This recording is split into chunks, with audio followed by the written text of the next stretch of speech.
বাবা। সে বলে তাই, তাহলে তোমাদের ইমামকে ডাকো। সাইয়েদনা ইমাম আবু হানিফা টাইম দিলেন, এই জুমার দিন, আজকে জুমার দিন না, এই জুমার নামাজের পরে ঠিক ভর দুপুরে 2টায় সবাই আমরা একত্রিত হব। নাস্তিকও আসবে, সাইয়েদনা ইমাম আবু হানিফাও আসবে। জুমার সালাতের পরে লোকের বন্যা বয়ে গেল, বাঁধ ভাঙা জোয়ার, অনেক মানুষ। নাস্তিক এসেছে, লক্ষ লক্ষ লোক এসেছে, আসে নাই ইমাম আবু হানিফা। আসে না আধা ঘন্টা, 1 ঘন্টা, 2 ঘন্টা পরে আসছে।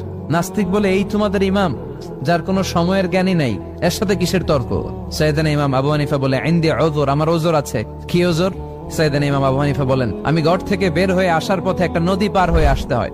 আজকে এসে দেখি নদীর মধ্যে কোনো মানুষ টানুষ নাই, নৌকা নাই, মাঝি নাই, কিচ্ছু নাই। তো হঠাৎ দেখলাম পাশে বিশাল বড় একটা গাছ, এই গাছটা এমনি এমনি 2 ভাগ হয়ে গেল। হঠাৎ গাছ থেকে এমনি এমনি লম্বা তক্তা হয়ে গেল, এমনি এমনি তক্তাগুলো জোড়া লেগে নৌকা হয়ে গেল। আর নৌকা আমার সামনে আসলো, মাঝি ছাড়া, লগি বৈঠা ছাড়া। আমি নৌকায় যেয়ে বসলাম, নৌকাটা আমার নিয়ে টান দিয়ে সাঁ করে ওপারে নিয়ে গেল। তো এই